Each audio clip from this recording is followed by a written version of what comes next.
আল্লাহ তাআলা বলছেন ইন্নাল মুসলিমিনা ওয়াল মুসলিমাতি, নিশ্চয় মুসলিম পুরুষ এবং নারী, নিশ্চয় মুসলিম পুরুষ এবং নারীকে আল্লাহ পছন্দ করেন। আমরা মুসলিম না সবাই এখানে? আওয়াজ করে বলেন আমরা মুসলিম কিনা? মুসলিমিন ওয়াল মুসলিমাত, মুসলিম পুরুষ এবং নারীকে আল্লাহ পছন্দ করেন। ইসলাম মানে হচ্ছে আত্মসমর্পণ করা, সারেন্ডার করা। ইসলাম মানে সারেন্ডার করা কার সামনে? আল্লাহর ইচ্ছার সামনে, আল্লাহর আদেশের সামনে, আল্লাহর আইনের সামনে আত্মসমর্পণের সারেন্ডারের নামই হচ্ছে ইসলাম। চিল্লায় বলেন ঠিক কিনা?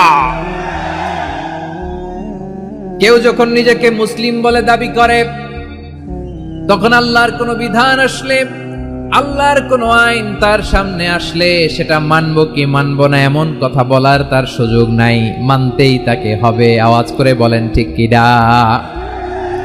এই আয়াতের পরেই আল্লাহ বলছেন ওয়ামা কানা লি মুমিনিন ওয়ালা মুমিনাতিন ইযা কাদাল্লাহু ওয়া রাসূলুহু আমরান আন ইয়াকুনা লাহুমুল খিয়ারাতু মিন আমরিহিম।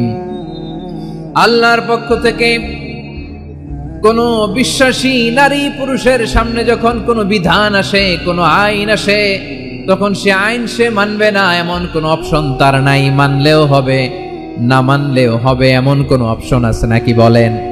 এমন কোন অপশন নাই। আল্লাহর আদেশ আসার সাথে সাথেই সেটার সামনে আমরা সারেন্ডার। ঠিক কিনা বলেন?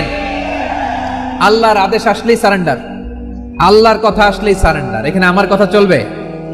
প্রিয় ময়মনসিংহবাসী আওয়াজ করে বলেন, আল্লাহর আদেশের সামনে আমার নিজের কোনো ইচ্ছা আছে? আমার কোনো কথা আছে?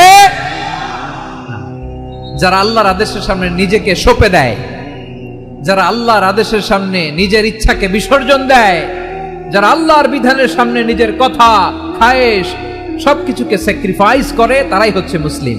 সুবহানাল্লাহ বলেন। এজন্য আল্লাহ বলেন আমার প্রিয় বান্দাদের প্রথম বৈশিষ্ট্য তারা হচ্ছে ইন্নাল মুসলিমিনা ওয়াল মুসলিমাতি, তারা আমার বিধানের সামনে আত্মসমর্পণ করে, আমার আইনের সামনে আত্মসমর্পণ করে, আমার কথার সামনে তারা কোনো কথা বলে না। কারণ গোটা দুনিয়ায় আকাশে কিংবা জমিনে যেখানেই যেটা থাক না, সব সারেন্ডার করেছে এক সত্তার সামনে। জোরে বলেন তিনি কে? রব্বুল আলামিন বলেন ওয়ালাহু আসলামা মান ফিস সামাওয়াতি ওয়াল আরদি তাওআন ওয়া কারহা ওয়া ইলাইহি ইউরজাউন। আকাশ কিংবা জমিনে যেখানেই যেটা থাকে না, সব কিছু সারেন্ডার করেছে একজনের সামনে। আওয়াজ করে বলতে হবে তিনি কে? সব আল্লাহর সামনে সারেন্ডার করে, সারেন্ডার। আমরাও আল্লাহর ইচ্ছার সামনে সারেন্ডার। আল্লাহর কোনো বিধান দিয়ে যদি কেউ কোনো নসিহত করে, আপনি শুনবেন না? না রেগে যাবেন? আল্লাহর আইন দিয়ে যদি আপনাকে আদেশ করা হয়, উপদেশ দেয়া হয়, আপনি শুনবেন না? নাকি রিয়্যাক্ট করবেন? না, খবরদার রিয়্যাক্ট করা যাবে না। আল্লাহর বিধানের সামনে বিশ্বাসী বান্দার কোনো অপশন থাকে না, কথা থাকে না। চিল্লায় বলেন ঠিক কিনা? ঠিক যেমন সাইয়েদনা ইব্রাহিম আলাইহিস সালাম আত্মসমর্পণ করেছেন। আল্লাহ তাআলা বলেন ইয ক্বালা লাহু রাব্বুহু আসলিম ক্বালা আসলামতু লিরাব্বিল আলামিন। যখন আল্লাহ সাইয়েদনা ইব্রাহিম আলাইহিস সালামকে বললেন, ও ইব্রাহিম, ইসলাম ধর্ম গ্রহণ করো, আত্মসমর্পণ করো, সারেন্ডার করো, আল্লাহর খালিল ইব্রাহিম আলাইহিস সালাম কোনো কথা চিন্তা না করে, ডানে বায়ে না তাকিয়ে, কোনো কিছু না ভেবে মুহূর্তেই বলে আসলামতু লিরাব্বিল আলামিন। গোটা বিশ্বের রব আল্লাহর সামনে আমি ইসলাম ধর্ম গ্রহণ করলাম, সারেন্ডার করলাম। সুবহানাল্লাহ বলো। আল্লাহ বলতে দেরি, সারেন্ডার করতে দেরি নাই। এভাবে নিজেকে আল্লাহর সামনে সঁপে দিতে হবে। আবার সাইয়েদনা ইউসুফ আলাইহিস সালাম বললেন তাওয়াফফানি মুসলিমান ওয়া আলহিকনি বিস-সালিহিন। ও আল্লাহ, মুসলিম হিসেবে তুমি আমাকে মৃত্যু দাও, আর নেককারদের সাথে তুমি একত্রিত হওয়ার তৌফিক দাও। তাহলে আত্মসমর্পণকারী হিসেবে আমরা বাঁচতেও চাই, মরতেও চাই। ঠিক কিনা বলেন? তাহলে 10টা বৈশিষ্ট্যের প্রথম বৈশিষ্ট্য হচ্ছে আমরা আল্লাহর সামনে সারেন্ডার করব। আল্লাহর আদেশের সামনে আমার কোনো অপশন নাই। যে আমি এটা চয়েস করলেও পারি, না করলেও পারি, মানলেও পারি, না মানলেও পারি, এরকম অপশন ইখতিয়ার কি আল্লাহ আমাকে দিয়েছে? না। সারেন্ডার, আল্লাহ তুমি যা বলেছো, আমান্না আমান্না আতা'না আমান্না আসলামনা, আল্লাহ মেনে নিলাম, শুনলাম, পালন করলাম। এটাই হচ্ছে মুসলিমের বৈশিষ্ট্য। আমার প্রিয় ময়মনসিংহের ভাইয়েরা, এই দুনিয়াতে সব নবীরা মুসলিম ছিলেন। সব নবীরা সাইয়েদনা ইব্রাহিম আলাইহিস সালামের মতো, ইউসুফ আলাইহিস সালামের মতো আল্লাহর আদেশের সামনে আত্মসমর্পণ করেছে। আল্লাহর সামনে নিজেকে সঁপে দিলেই সম্মান, আল্লাহর সামনে আত্মসমর্পণ করলেই ইজ্জত।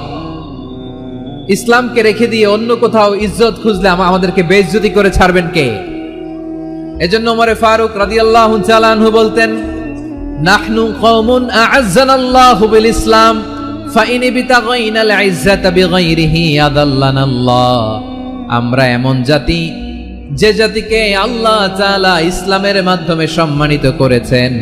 ইসলাম ছাড়া অন্য কোথাও যদি আমরা সম্মান খুঁজি, আমাদেরকে বেইজ্জত করবেন কে? আমাদের সম্মান ইসলামে। ইসলাম সময়ের অপরিহার্য বাস্তবতা, অপরিহার্য বাস্তবতা। স্যামুয়েল হ্যান্টিংটন একটা বই লিখে গোটা বিশ্ব কাঁপিয়েছেন, দ্য ক্ল্যাশেস অফ সিভিলাইজেশন, সভ্যতার সংঘাত। এই পৃথিবীতে অনেক সভ্যতার উত্থান হয়েছে, পতন হয়েছে। প্রিয় ময়মনসিংহবাসী, আমার কথা শুনতেছেন? হ্যাঁ, শুনতেছেন? দেখি আওয়াজ করে পড়েন তো, লিল্লাহে তাকবীর। সবাই পড়েননি? এত লক্ষ মানুষ তাকবীর দিলে এই আওয়াজ হয়? আমি বিশ্বাস করি না। সবাই পড়েন নাই। সবাই গলা ছেড়ে দিয়ে আওয়াজ করে পড়ুন তো, লিল্লাহে তাকবীর, লিল্লাহে তাকবীর, লিল্লাহে তাকবীর।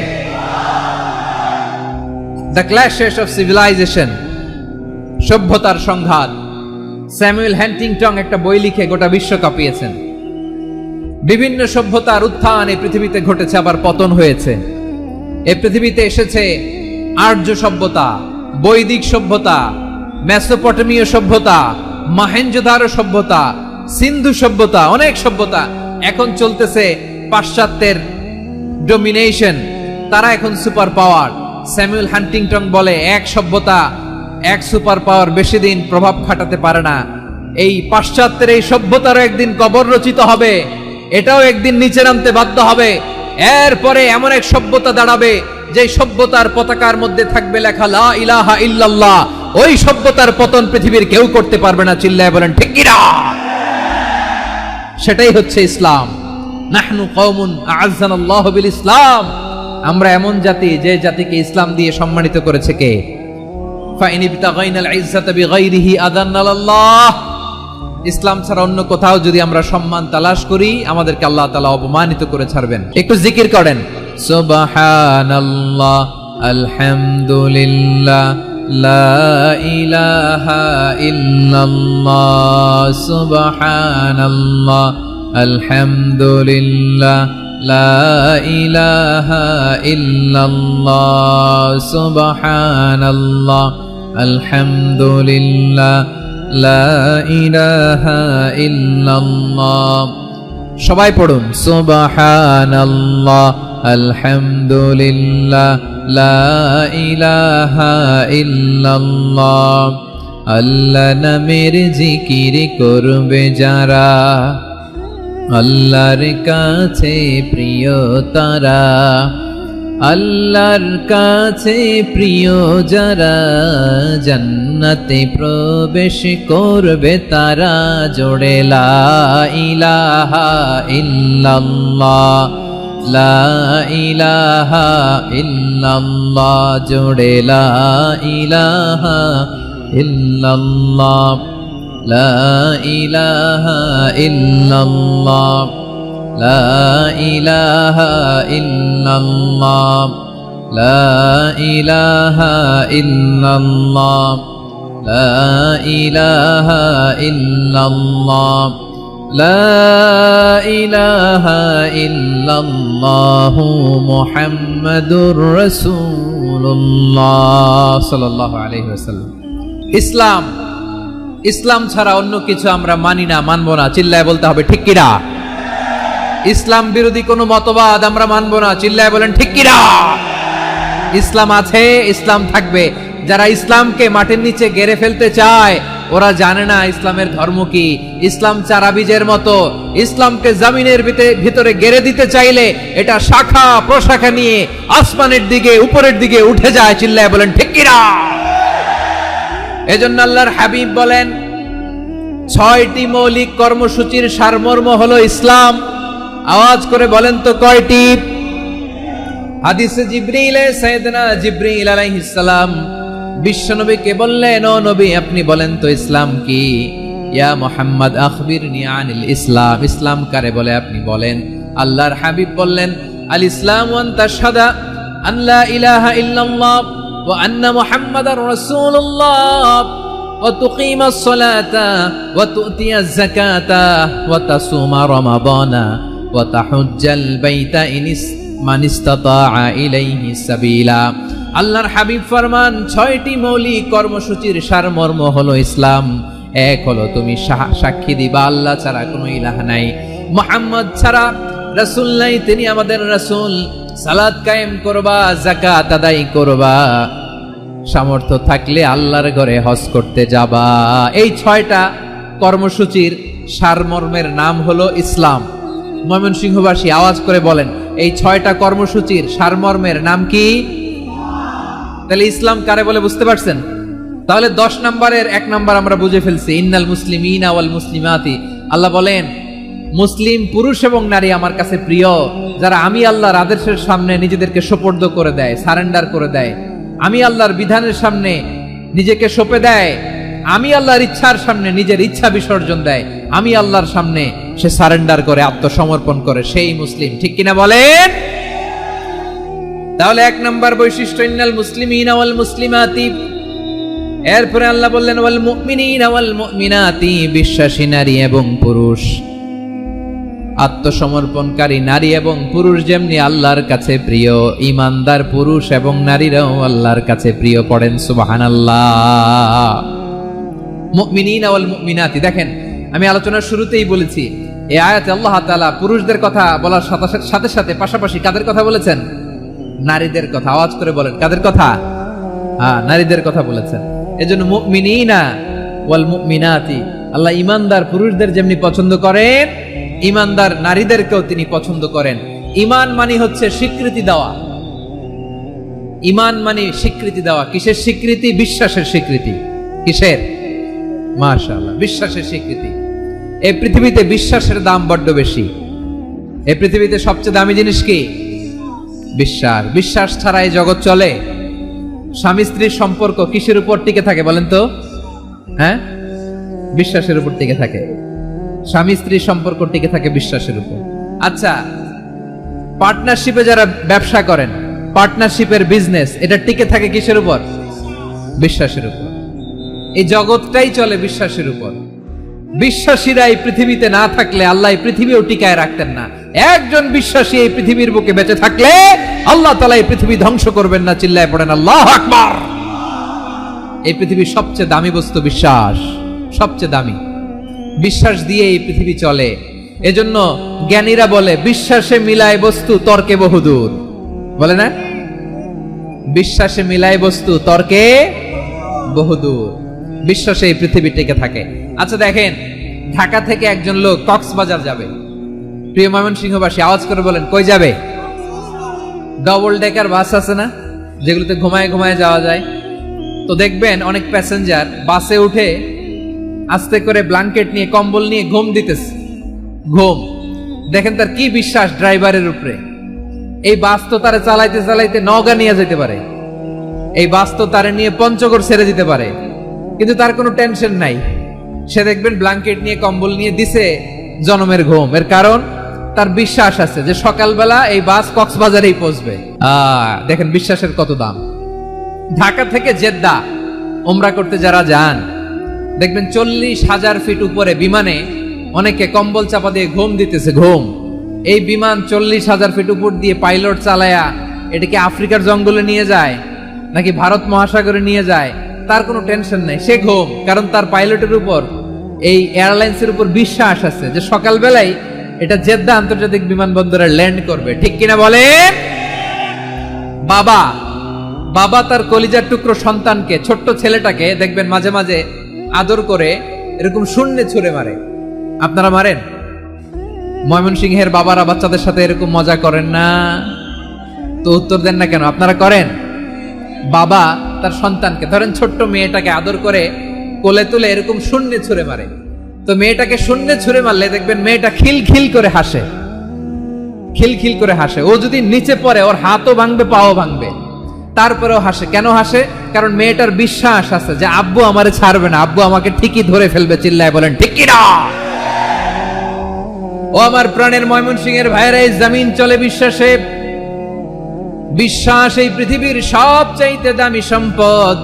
এজন্য একজন বিশ্বাসী জমিনের মধ্যে বেঁচে থাকলে এই জমিনের উপর আল্লাহ প্রলয়ঙ্কারী কিয়ামত দিবে না। এজন্য আল্লাহ বললেন ওয়াল মুমিনিনা ওয়াল মুমিনাতি, বিশ্বাসী পুরুষ এবং নারীকে আমি আল্লাহ বড্ড ভালোবাসি।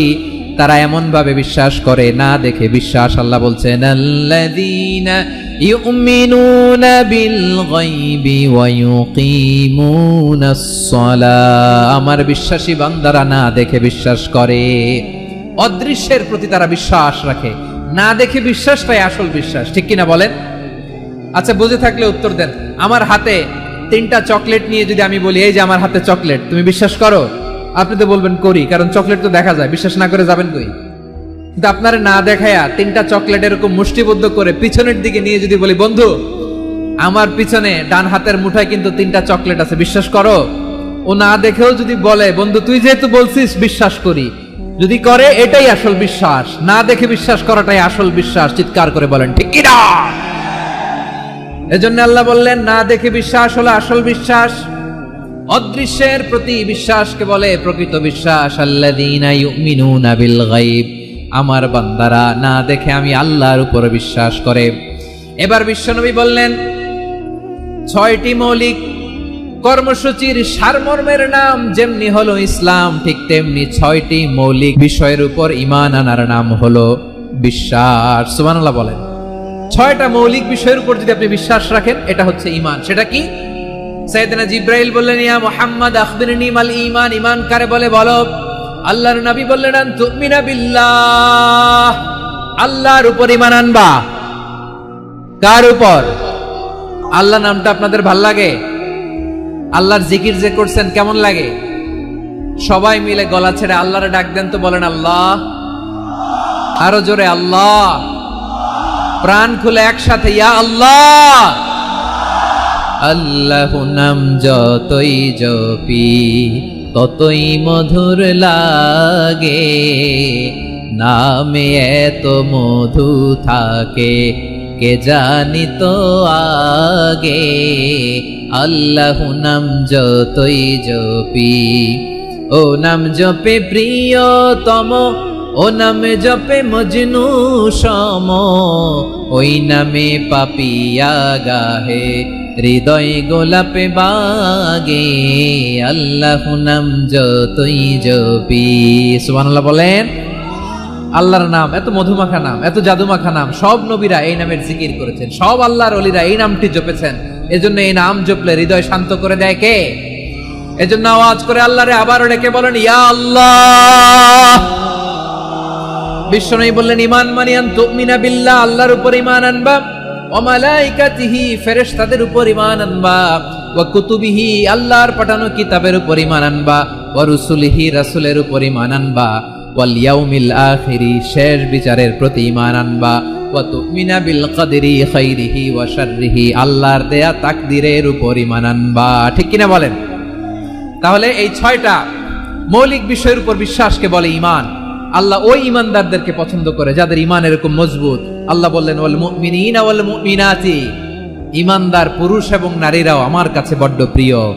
তাহলে আমার প্রিয় ভাইয়েরা, ইসলাম যেমনি বুঝেছেন সারেন্ডার, ঈমান মানে হচ্ছে বিশ্বাস, বিশ্বাসের স্বীকৃতি। এই বিশ্বাস না থাকলে ওই মানুষের কোনো দাম নাই। ঈমান ছাড়া নেক আমলের কোনো দাম নাই। ঈমান হলো সংখ্যার মতো, নেক আমল হলো শূন্যের মতো। বুঝে থাকলে উত্তর দেন। ঈমান কিসের মতো? কথা বলে না, বুঝে নাই বোধহয়। ঈমান কিসের মতো? সংখ্যা। আর নেক আমল শূন্য। আচ্ছা, আপনি ঈমান আনেন না, ঈমান ছাড়া খালি নেকামল, তাহাজ্জুদ, নামাজ, রোজা, জিকির, আজকার, এক এক ইবাদতের কারণে খালি শূন্য পাইতেছেন। শূন্য পেতে পেতে পেতে পেতে হাজারটা শূন্য। এটার কোনো দাম আছে? কথা কয় না, দাম আছে। কিন্তু আপনি ঈমান আনার পর একটা সংখ্যা পেয়ে গেলেন, এক। এবার নেকামল করলেই একের পাশে শূন্য বসে গেলে কত হয়? 10। এবার আবার দান করলেন, আরেকটা শূন্য পাইছেন, কত হইছে? এবার আল্লাহর কোরআনের তেলাওয়াত করলেন, আরেক শূন্য, কত হইছে? এবার জিকির করলেন, আরেক শূন্য, কত হইছে? আবার ভালো কাজ করলেন, আরেক শূন্য, কত হইছে?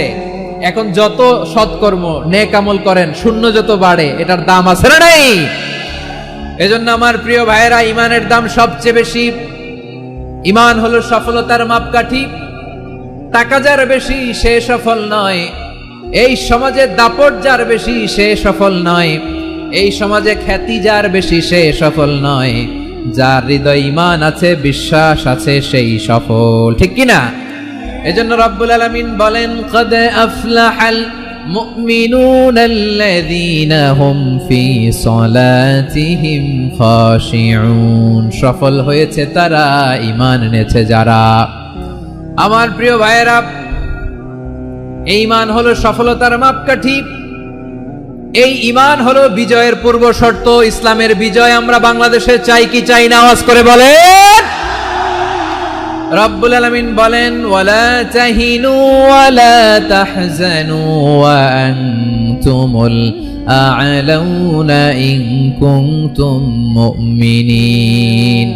তোমরা চিন্তিত হয়ো না, ভেঙে পড়ো না, হতাশ হয়ো না, চিন্তিত হয়ো না, তোমাদেরই বিজয় হবে যদি তোমরা মুমিন হও। ঠিক কিনা বলেন?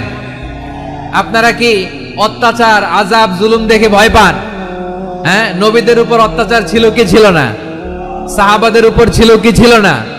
এজন্য কোনো অত্যাচার, হুমকি, দামকি, জেল, জরিমানা মুমিনকে তার ঈমানের রাস্তা থেকে এক বিন্দু পরিমাণ পেছনে হটাতে পারে না। চিল্লায় বলো ঠিক কিনা? আমরা জেনে বুঝেই এই রাস্তায় এসেছি, এই রাস্তা থেকে আমাদেরকে কেউ পেছনে সরাতে পারবে না। চিৎকার করে বলেন ঠিক কিনা? আল্লাহ আমাদেরকে সুসংবাদ দেন, ওয়ালা তাহিনু ওয়ালা তাহজানু ওয়া আনতুমুল আ'লাউনা ইন কুনতুম মুমিনিন। হতাশ হয়ো না, নিরাশ হয়ো না, ভেঙে পড়ো না, তোমাদেরই বিজয় হবে যদি তোমরা মুমিন হও। এজন্য ঈমানের পথে আমরা থাকতে চাই কি চাই না? ঈমানের পথে অবিচল থেকে আমার মরণ যেন হয়। সবাই পড়েন আমিন। ঈমানের পথে অবিচল থেকে আমার মরণ যেন হয়। তোমারই কাছে মিনতি আমার, তোমারই কাছে মিনতি আমার, মহামহিম দয়াময়। ঈমানের পথে অবিচল থেকে আমার মরণ যেন হয়। পড়েন আমিন। তাহলে ইন্নাল মুসলিমিনা ওয়াল মুসলিমাতি, আল্লাহ বলে যে নারী এবং পুরুষ আমি আল্লাহর বিধানের সামনে আত্মসমর্পণ করে তাদের আমি ভালোবাসি। আবার যে নারী এবং পুরুষ আমার উপর, আখিরাতের উপর, নবীর উপর বিশ্বাস স্থাপন করে তাদেরকে আমি ভালোবাসি। বিশ্বাস হলো সবচাইতে দামি। ঠিক কিনা? তাহলে মুসলিমিন মুসলিমাত গেল, মুমিনিন মুমিনাত গেল। এরপরে আল্লাহ তাআলা বলেন, ওয়াল কানিতিনা ওয়াল কানিতাত। অনুগত নারী ও পুরুষ, অনুগত, obedient to Allah, they present their highest loyalty to Allah। যারা আল্লাহর সামনে নিজেদের আনুগত্যের সর্বোচ্চ নমুনা পেশ করে, যারা আল্লাহর সামনে অনুগত হয়ে অটল থাকে, আল্লাহর আনুগত্যে নিজেকে যারা পেশ করে, তাদেরকে বলে কানিতিন, কানিতাত। অনুগত বান্দা এবং বান্দি, অনুগত পুরুষ এবং নারী।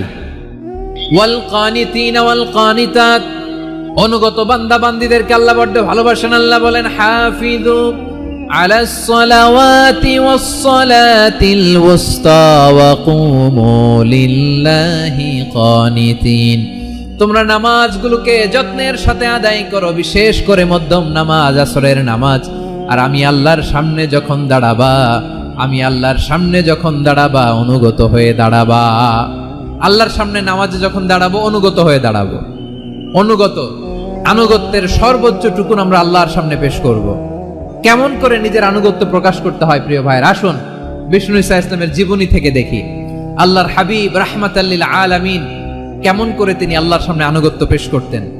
আম্মা জান আয়েশা রাদিয়াল্লাহু তাআলা আনহা বলেন, কানা ইয়াকুমু মিনাল লাইলি হাত্তা তাতাফাত্তারা কদামা। আমার নবী তাহাজ্জুদের যায় নামাজে যখন দাঁড়াতেন, এত লম্বা সময় দাঁড়িয়ে দাঁড়িয়ে তিনি কিয়াম করতেন, কেরাত পড়তেন। দাঁড়িয়ে থাকতে থাকতে থাকতে থাকতে আমার নবীর বরকতপূর্ণ, আমার নবীর মোবারক পা দুটো এরকম ফুলে যেত। আমার নবীর পা গুলো ফুলে যেত দাঁড়িয়ে থাকতে থাকতে। বিষ্ণু ঈসা ইসলামের পা ফুলে যেত। আম্মা জান আয়েশা এটা খেয়াল করতেন। খেয়াল করে বলতেন, ইয়া রাসূলুল্লাহ কাদ গাফারাল্লাহু লাকা মা তাকাদ্দামা মিন যামবিকা ওয়া মা তাআখার। ও নবী, নিজের দেহের উপর কেন এত কষ্ট দেন? কেন রাত জেগে এরকম তাহাজ্জুদের জায়নামাজে দাঁড়িয়ে থাকতে থাকতে পা দুটো আপনার ফুলে যায়? কেন কষ্ট করেন? আল্লাহ কি বলে নাই, ও নবী আপনার আগের গুনাহ মাফ, পরের গুনাহ মাফ? আসলে বিশ্ব নবীর কোনো গুনাহই নাই। নবীরা মাসুম হয়, নিষ্পাপ হয়। তারপরে বিশ্ব নবীর মর্যাদা, স্ট্যাটাস বোঝানোর জন্য আল্লাহ বলেন, নবী আপনার আগের পরের সব গুনাহ আমি আল্লাহ মাফ করে দিলাম। আম্মা জান আয়েশা বলে, না নবী, আগের গুনাহ মাফ, পরের গুনাহ মাফ, আপনি মাসুম, নিষ্পাপ, তারপরেও তাহাজ্জুদের জায়নামাজে কেন এত কষ্ট করেন? বিশ্বনবী জবাবে বলেন, আফালা উহিব্বু আন আকুনা আবেদান শাকুরা। ও আয়েশা, আমি কি শুকরগুজার বান্দা হব না? আমি কি শুকরগুজার হব না? আল্লাহ আমার সব মাফ করে দিয়েছে, ঠিক আছে, আমার গুনাহ নাই, ঠিক আছে, কিন্তু আল্লাহর নাজ নেয়ামত ছাড়া তো এক মুহূর্ত আমার পক্ষে বেঁচে থাকা সম্ভব না। সে আল্লাহর নেয়ামতের শুকরিয়া হিসাবে আমার কি শুকরগুজার হওয়া উচিত না? আফালা উহিব্বু আন আকুনা আবদান শাকুরা। আমি কি শুকরগুজার বান্দা হব না? ও আমার ভাইয়েরা, বিশ্বনবী ঠিক এমন ভাবে আনুগত্যের নমুনা দেখাতেন। এখানেই শেষ নয়। আম্মা জান আয়েশা বলেন, তাহাজ্জুদের জায়নামাজে দাঁড়িয়ে থাকতে থাকতে ফালাম ইয়াজাল ইয়াবকি হাত্তা বাল্লা লিহিয়াতাহু। আমার নবী কেরাত পড়তে পড়তে কাঁদতে কাঁদতে দাড়ি বেয়ে বেয়ে ওনার পানি ঝরতো। আর এক জায়গায় এসেছে হাত্তা বাল্লা হাজারাহু, নবীর জামা ভিজে যেত চোখের পানিতে। অন্য বর্ণনায় এসেছে হাত্তা বাল্লাল আরদা, সিজদায় লুটিয়ে পড়ে যখন বিশ্বনবী কান্না করতেন, বিশ্বনবীর চোখের পানি দিয়ে জমিন ভিজিয়ে যেত, জমিন ভিজিয়ে দিতেন। কি আনুগত্য, কি আনুগত্য! এরপরে নামাজ শেষে দোয়ার মধ্যে বিশ্বনবী বলতেন, আল্লাহুম্মা ইন্নী আবদুক, ও আমার আল্লাহ, আমি আপনার দাস। ওয়াবনু আবদিক, দাসের ঘরের দাস। ওয়াবনু আমাতিক, দাসীর ঘরের দাস। সুবহানাল্লাহ, কি বিনয়! দোয়াতে বলতেন, আল্লাহ আমি আপনার দাস। দাসের ঘরের দাস মানে আমার বাবা আব্দুল্লাহ আপনার দাস। দাসীর ঘরের দাস মানে আমার মা আমিনা আপনার দাস। সুবহানাল্লাহ। নাসিয়াতি বিয়াদিক, আমার মাথার চুলের ঝুঁটি আপনার হাতের মুঠোয়, আপনি যেখানে টানেন ওইখানে আমি যেতে বাধ্য। আপনি আমার চুল ধরে ডানে টান দিলে আমি ডানে যাই, বায়ে টান দিলে আমি বায়ে যাই। আমার কোনো ক্ষমতা নাই, সব ক্ষমতা আপনার। দেখেন, যেই নবীর কোনো গুনাহ নাই, উনি দোয়ার সময় বলতেন, আল্লাহ আমি আপনার দাস, দাসের ঘরের দাস, দাসীর ঘরের দাস। আমার মাথার চুলের ঝুঁটি আপনার হাতের কবজার ভেতরে, এদিকে টান দিলে আমি এদিকে যেতে বাধ্য, ওদিকে টান দিলে ওদিকে যেতে বাধ্য। যেই নবীর কোনো গুনাহ নাই, নামাজে দাঁড়িয়ে থাকতে থাকতে পা ফুলায় ফেলতেন। যেই নবী নিষ্পাপ, কোনো গুনাহ নাই, কাঁদতে কাঁদতে দাড়ি ভিজায় ফেলতেন, জামা ভিজায় ফেলতেন, সিজদায় পড়ে জমিন ভিজায় ফেলতেন। পড়েন সুবহানাল্লাহ। তাহলে আমাদেরকে কেমন অনুগত হওয়া উচিত? আমাদের তো গুনাহ নাই নাকি? বিশ্বনবীর যেমনি গুনাহ নাই, আমাদের তো গুনাহ নাই না? গুনাহ টুনা আছে আপনাদের? নিষ্পাপ, বেগুনা, মাসুম, জান্নাত থেকে পালায় আসছি। জান্নাত থেকে পালায় আসছেন এরকম কে আছেন দেখি তো? আছে এরকম কেউ? আছে? নাই। আমরা সবাই পাপী, আমাদের পাপের কোনো শেষ নাই। আওয়াজ করে বলেন ঠিক কিনা? তাহলে আসুন আমরাও বিশ্বনবীর মতো অনুগত হই, অনুগত হয়ে আল্লাহর কাছে চাই। এই যে আল কানিতিনা ওয়াল কানিতাতি, মানে অনুগত বান্দা এবং বান্দি। আমরা দোয়ায় কুনুত পড়ি না? কুনুত কোন নামাজে? কোন নামাজে? বিতরের নামাজে কি দোয়া পড়ি? দোয়ায়ে কুনুত। এই কুনুত থেকে ওয়াল কানিতিনা ওয়াল কানিতাত, তাফসীর বুঝে নেন। কুনুত থেকে কানিতিনা ওয়াল কানিতাত।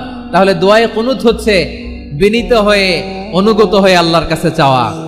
আমরা তখন দাঁড়িয়ে বলি আল্লাহুম্মা ইয়্যাকা না'বুদু ওয়া লাকা নুসাল্লি ওয়া নাসজুদ ওয়া ইলাইকা নাসআ ওয়া নাহফিদ নারজু রাহমাতাকা ওয়া নাখশা আযাবাকা ইন্না আযাবাকাল জিদ্দা বিল কুফফারি মুলহিক। আল্লাহ, আপনার কাছে চাই, আপনার কাছে প্রার্থনা করি, আপনার আযাবকে ভয় করি, আপনি ছাড়া আমাদের বাঁচাবার কেউ নাই। কুনুতের মধ্যে আমরা এই দোয়া করি কি করি না? অনুগত হয়ে এই দোয়া করি।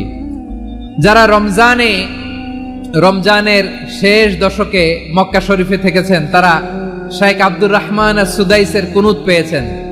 যারা পেয়েছেন অথবা কেউ টিভিতে ভিডিওতে দেখেছেন, শাইখ আব্দুর রহমান আস-সুদাইস 27-এর আলোচনায় 45 মিনিট থেকে 1 ঘন্টা দোয়ায় কুনুত পড়ে। কতক্ষণ? আল্লাহুম্মা হদিনা ফিমান হাদাইত ওয়া আফিনা ফিমান আফাইত ওয়া তাওয়াল্লানা ফিমান তাওয়াল্লাইত ওয়া বারিক লানা ফিমা আ'তাইত ওয়া কিনা ওয়াসরিফ আন্না বিরহমাতিকা শাররা মা কাদাইত ফাইন্নাকা তাকদি বিল হাক্কি ওয়া লা ইয়াকদা আলাইক। এমন ভাবে হেরেম শরীফে মক্কায় শাইখ আব্দুর রহমান আস-সুদাইস দাঁড়িয়ে হাত তুলে লক্ষ লক্ষ উমরা পালনকারীদেরকে নিয়ে এক মুনাজাত ধরে কাঁদতে কাঁদতে মানুষ বেহুশ হয়ে যায়। দোয়ার কথা শুনে গায়ের লোম খাড়া হয়ে যায়, হৃদয় বিগলিত হয়ে যায়, চোখ দিয়ে দার দার করে পানি নামতে থাকে। 27-এর রাতে মক্কায় শাইখ আব্দুর রহমান আস-সুদাইসের দোয়ায় কুনুত যদি শুনেন, অনুগত হয়ে আল্লাহর কাছে চাওয়াকে বলে কুনুত। আল্লাহ বলেন আল কানিতিনা ওয়াল কানিতাতি, অনুগত বান্দাদেরকে আমি পছন্দ করি। আমার 3 নাম্বার পছন্দনীয় বান্দা হলো অনুগত নারী ও পুরুষ। সুবহানাল্লাহ পড়েন। তাহলে 10টার মধ্যে 3টা চলে গেল। কয়টা? তাহলে 1 নম্বরে আমরা আল্লাহর কাছে আত্মসমর্পণ করলাম, মুসলিমিন মুসলিমাত। 2 নম্বরে মুমিনিন মুমিনাত, বিশ্বাসের স্বীকৃতি দিলাম। 3 নম্বরে কানিতিন কানিতাত, আল্লাহর সামনে অনুগত হয়ে দাঁড়ালাম, দোয়া করলাম। 4 নম্বরে সাদিকিন সাদিকাত, সত্যবাদী নারী ও পুরুষ। সত্যবাদী নারী ও পুরুষ। ইসলাম আমাদেরকে সত্যবাদী হতে বলে। কি বলে? সত্যবাদী হতে বলে। মিথ্যা বলতে নিষেধ করে, কারণ মিথ্যা সবচেয়ে বড় পাপ, সব পাপের বাপ। সব পাপের বড় পাপ হচ্ছে মিথ্যা। একটা মিথ্যা বললে ওইটারে ঢাকতে আরো 10টা মিথ্যা বলা লাগে, ওইটারে গোজামিল দিতে আরো 30টা মিথ্যা বলা লাগে। কি লাগে না? আর কোনদিন মিথ্যা বলবেন? মিথ্যার সাথে আমাদের সম্পর্ক নাই। আওয়াজ করে বলেন, মিথ্যার সাথে আমাদের সম্পর্ক নাই। কিন্তু আমাদের সমাজে মিথ্যা আছে না নাই? হ্যাঁ, ময়মনসিংহবাসী মিথ্যা বলে না, সত্য বলে নাকি? মাশাআল্লাহ মাশাআল্লাহ। এখন মোবাইল ফোনের কারণে মিথ্যা আরো বেড়ে গেছে। বিছানায় শুয়ে আছে, অফিস থেকে ফোন দিছে, আপনি কোথায়? কয় স্যার জ্যামে আটকে আছি। জ্যামে আছে না নাই? আসলে কোথায়? হ্যাঁ, বিছানায়। দেশের ভেতরে আছে, ফোন করছে একজন, বলে আমি একটু জরুরি কাজে দেশের বাইরে এসেছি। আছে না নাই? এরকম মিথ্যা কথা, মিথ্যা আশ্বাস। আমাদের নেতারা জনগণকে মিথ্যা আশ্বাস দেয় কি দেয় না? সব নেতারা দেয় তা বলি না, কিন্তু অনেকেই দেয়। এই মিথ্যা আশ্বাস যেন আমরা না দেই। সমাজে মিথ্যা বয়ান আছে না নাই? মিথ্যা ন্যারেটিভ আছে না নাই? আদালতে মিথ্যা সাক্ষী আছে না নাই? ওই সাক্ষীর উপর ভিত্তি করে মিথ্যা রায় আছে না নাই? ওই মিথ্যা সাক্ষীর উপর ভিত্তি করে আমরা এদেশে যাবজ্জীবন দেখেছি, এদেশে ফাঁসির কাস্টে ঝুলানোর নাটক মঞ্চায়ন করতে দেখেছি। আওয়াজ করে বলেন ঠিক কি না? এই মিথ্যা আমরা চাই না, আমরা সত্য বলবো, কারণ আল্লাহ সত্যবাদী। আল্লাহ কি? সত্যবাদী। বিশ্বনবী ছিলেন সত্যবাদী, আমাদেরকেও তিনি সত্যবাদীদের সাথে থাকতে বলেছেন। তিনি আমাদেরকে বলেছেন সত্যাশ্রয়ী হতে। রব্বুল আলামিন বলেন ওমান আসদাকু মিনাল্লাহি হাদিসা, আল্লাহর চাইতে সত্যবাদী আর কেউ আছে নাকি বলেন? আল্লাহর চাইতে বেশি সত্যবাদী কেউ আছে? নাই, নাই। আবার বিশ্বনবীকে আল্লাহ বলেন কুল সাদাকাল্লাহ, ও নবী আপনি বলেন আল্লাহ সত্য বলেছেন। সাদাকাল্লাহ মানে সত্য বলেছেন, আল্লাহ সত্য বলেছেন। এই আদেশটি আল্লাহ তাআলা বিশ্বনবীকে দিয়ে বললেন কুল সাদাকাল্লাহ, ও নবী আপনি বলে দেন আল্লাহ সত্য বলেছেন। এই জন্য আল্লাহর বাণী তেলাওয়াত করার পরে কারি সাহেবরা দেখবেন পড়ে সাদাকাল্লাহুল আযীম।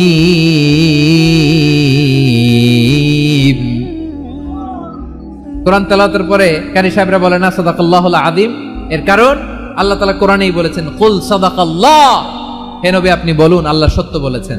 এজন্য আল্লাহর বাণী তেলাওয়াতের পরে কারীরা বলে সাদাকাল্লাহুল আযীম, মহান আল্লাহ তাআলা তিনি সত্য বলেছেন। এটা বলা আবশ্যক না, সুন্নাতও না, এটা জায়েজ, চাইলে বলা যায়।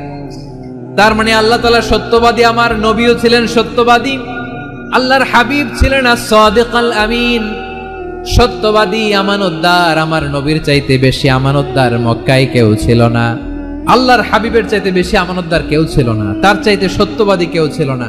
আমার নবী ওনার গোটা জিন্দেগিতে একটা মিথ্যাও বলে নাই। সুবহানাল্লাহ পড়েন। আল্লাহর হাবিব রাহমাতাল লিল আলামিন উনি জিন্দেগিতে কখনো একটা মিথ্যা বলেছেন? কথা কি শুনতেছেন?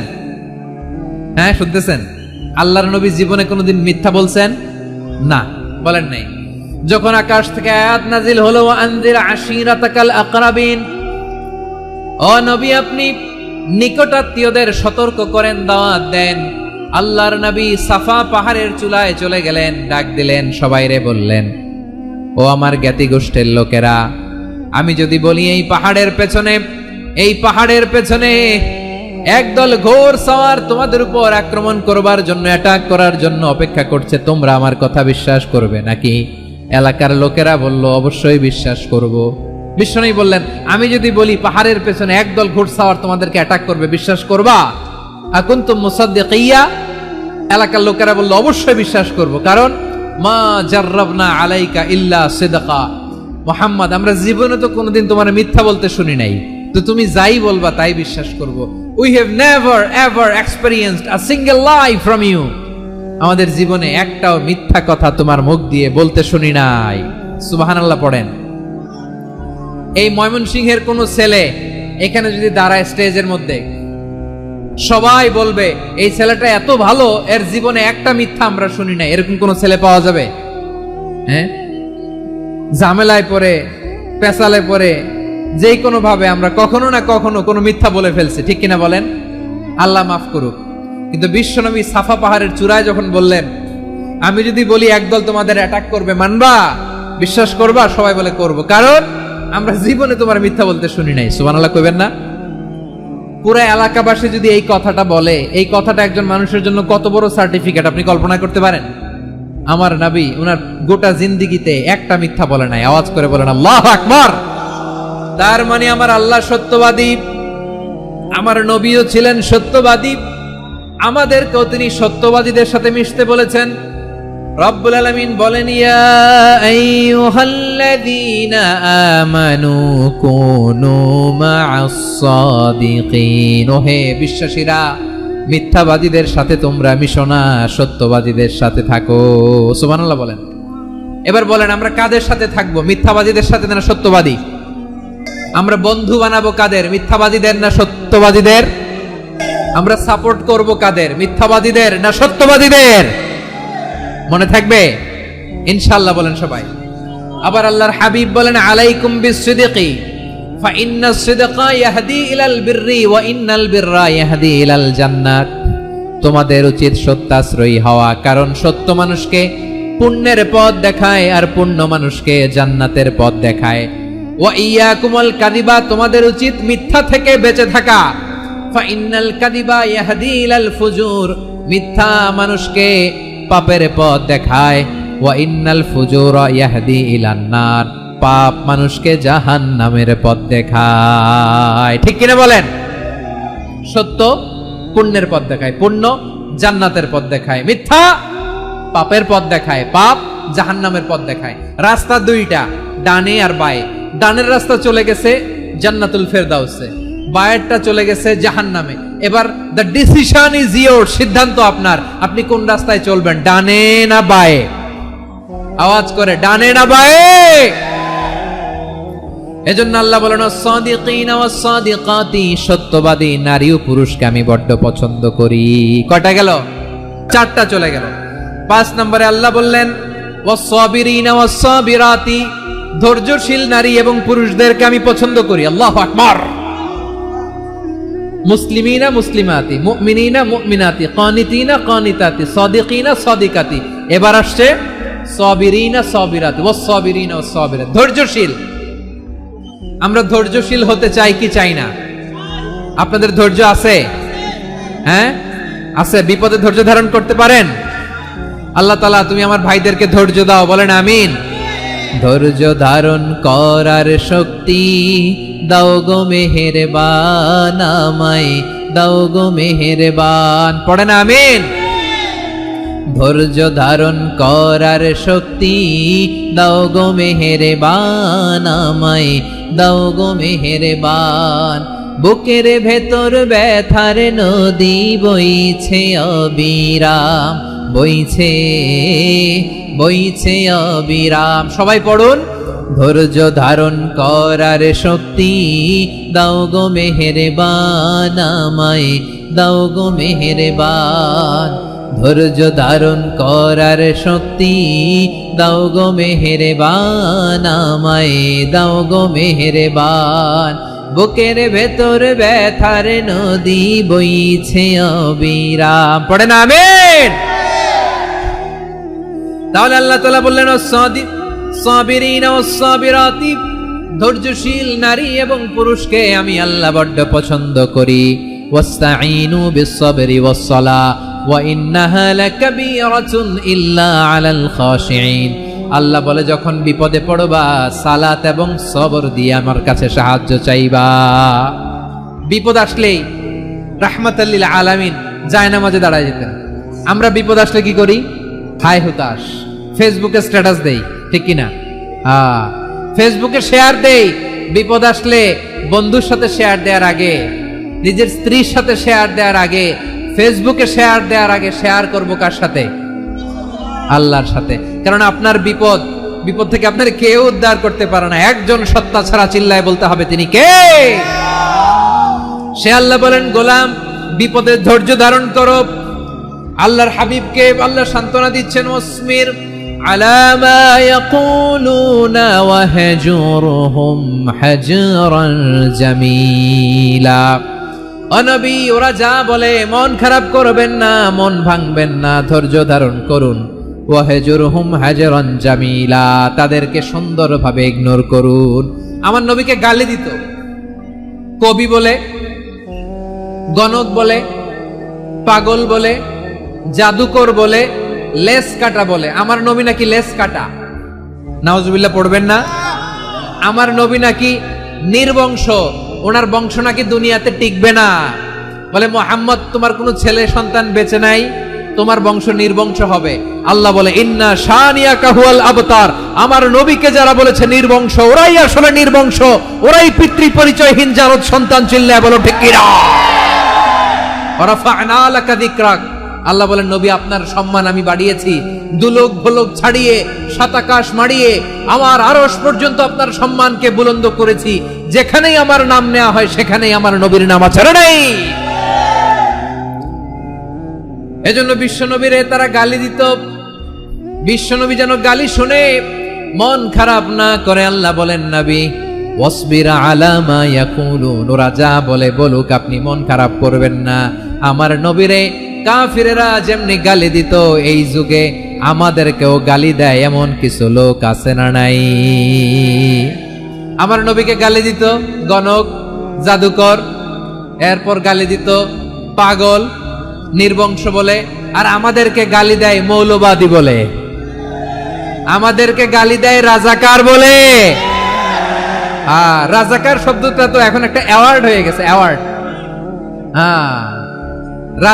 রাজাকার গালি দেওয়ার দিন শেষ। কি দিন আসলো, সুবহানাল্লাহ কইবেন না?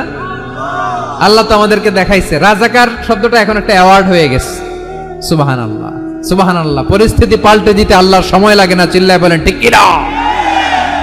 আমাদেরকে বলে মৌলবাদী। আমরা আসল কথা বলি, ভালো কথা বলি, দেশপ্রেমের কথা বলি, আমরা জনগণের কথা বলি, আমরা মা মাটি ও মানুষের কথা বলি, আমরা ইসলামের কথা বলি, আমরা দেশের সমৃদ্ধির কথা বলি। এজন্য আমাদেরকে বলে মৌলবাদ। আবার আমাদেরকে বলে ধর্ম ব্যবসায়ী, আছে না নাই? আমরা ধর্মের সত্য কথা প্রচার করি, যেটা দেশের ভালো, জনগণের ভালো, সেটা উপস্থাপন করি, আমাদেরকে বলে ধর্ম ব্যবসায়ী। আমার প্রিয় ভাইরা, যারা ইসলামের কথা বলে, যারা কোরআনের কথা বলে, এরা ধর্ম ব্যবসায়ী নয়। খবরদার, আলেমদের বিরুদ্ধে দাঁড়াবেন না। আলেমদের পক্ষে থাকলে আপনার জীবন উজালা করে দিবে কে? কোন আলিমান আও মুতাআল্লিমান আও মুত্তাবিআন আও মুহিব্বান ওয়ালা তাকুনিল খামিস ফাতাহলিক।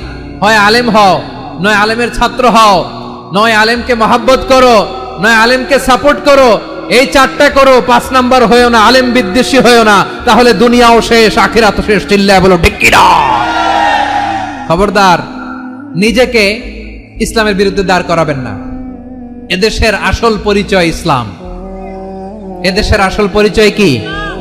আওয়াজ করে বলতে হবে, এদেশের আসল পরিচয়। এদেশে আজান শুনে সূর্য ওঠে শহর গ্রামে, এদেশে আজান শুনে সূর্য ডোবে সন্ধ্যা নামে, এদেশে সকল কাজে সবাই বলে বিসমিল্লাহ, এদেশে ভালো কিছু দেখে শুনে হাসি মুখে সবাই বলে মাশা আল্লাহ, সুবহানাল্লাহ সুবহানাল্লাহ সুবহানাল্লাহ সুবহানাল্লাহ সুবহানাল্লাহ। ঠিক কিনা বলে? ও নবীন তরুণ, তোমার কিসের এত ভয়? জেনে রেখো বাংলাদেশের আসল পরিচয়। এদেশের আসল পরিচয় ইসলাম। প্রিয় ময়মনসিংহ, গলা ফাটিয়ে বলো, এদেশের আসল পরিচয় কি? এদেশে পরস্পরে দেখা হলে দেয় সালাম, এদেশে আমজনতার হৃদয় জুড়ে পাক কালাম। ঠিক কিনা বলেন? এদেশে পরস্পরে দেখা হলে দেয় সালাম, এদেশে আমজনতার হৃদয় জুড়ে পাক কালাম, এদেশে খারাপ হলে সর্বজনে সর্বক্ষণে দোয়া পড়ে ইন্না লিল্লাহ সুবহানাল্লাহ সুবহানাল্লাহ সুবহানাল্লাহ সুবহানাল্লাহ। এদেশে আজান শুনে সূর্য ওঠে শহর গ্রামে, এদেশে আজান শুনে সূর্য ডুবে সন্ধ্যা নামে, এদেশে সকল কাজে সবাই বলে বিসমিল্লাহ, এদেশে ভালো কিছু দেখে শুনে হাসি মুখে সবাই বলে মাশা আল্লাহ সুবহানাল্লাহ। সবাই পড়েন সুবহানাল্লাহ সুবহানাল্লাহ সুবহানাল্লাহ সুবহানাল্লাহ সুবহানাল্লাহ সুবহানাল্লাহ সুবহানাল্লাহ সুবহানাল্লাহ। এদেশের আসল পরিচয় ইসলাম। চিৎকার করে বলতে হবে, এদেশের আসল পরিচয় কি? এজন্য রব্বুল আলামিন বলেন, ওয়াসবির আলা মা ইয়াকুলুনা ওয়াহজুরহুম হাজরান জামিলা। ও নবী, ধৈর্য ধারণ করেন, ওরা যাই বলুক আপনি মন খারাপ করবেন না, ওদেরকে আপনি ইগনোর করেন, ওদেরকে দাম দেওয়ার দরকার নাই। ধৈর্যই আমাদের শক্তি, ধৈর্যই আমাদের সম্বল। ঠিক কিনা? আমার প্রিয় ময়মনসিংহবাসী, ধৈর্য এমন একটা গাছ। আমার দিকে তাকান, খেয়াল করে শুনেন, জরুরি কথা। ধৈর্য এটা এমন একটা গাছ যেই গাছের চারিদিকে কাটা, কিন্তু এই গাছের ফলটা বড় মিষ্টি। ধৈর্য এমন একটা গাছ যে গাছের চারিদিকে কাটা, কিন্তু এই গাছের ফল বড় মিষ্টি, সুমিষ্ট। ধৈর্য যদি ধরতে পারেন, এর ফলাফল দিব কে? আমরা 16 বছর ধৈর্য ধরছি না? এই ফলাফল আমাদেরকে আরশের উপর থেকে দান করেছে কে? বিপদ আসবে, জুলুম আসবে, একটু ধৈর্য ধারণ করবেন, ফলাফল পেয়ে যাবেন। ঠিক কিনা বলেন? এজন্য আল্লাহ বলেন, আস-সাবিরিনা ওয়াস-সাবিরাতি, ধৈর্যশীল বান্দা বান্দীদেরকে আমি বড্ড পছন্দ করি। ওয়ালানাবলুওয়ান্নাকুম বিশাইইম মিনাল খাউফি ওয়াল জু'i ওয়া নাকসিম মিনাল আমওয়ালি ওয়াল আনফুসি ওয়াস সামারাত ওয়া বাশশিরিস সাবিরিন। আল্লাহ বলে, এই জমিনে আমি ভয় দিয়ে, ক্ষুধা দিয়ে, জানমালের হানি দিয়ে, সম্পদ হানি দিয়ে তোমাদেরকে পরীক্ষা করব। এই পরীক্ষায় সফল হবে তারা, ধৈর্য ধারণ করেছে যারা। ইন্নাল্লাহা মা'আস সাবিরিন, ধৈর্য ধারণকারীদের সাথে আল্লাহ আছে। ধৈর্য ধরতে হবে, ধৈর্য ধরতে হবে। ধৈর্য এমন গাছ যে গাছের চারিদিকে কাটা, ফলটা বড় মিষ্টি। বিশ্বনবী বলেন, আজাবান লি আমরিল মুমিন আন্না আমরাহু কুল্লাহু লাহু খাইর ওয়া লাইসা যালিকা ইল্লা লিল মুমিন ফাইন আসাবাতহু সাররাউ শাকারা ফাকানা খাইরাল্লাহ ওয়া ইন আসাবাতহু দাররাউ সাবারা ফাকানা খাইরাল্লাহ। বিশ্বনবী বলেন, এই যে ঈমানদারদের ব্যাপারটাই আলাদা।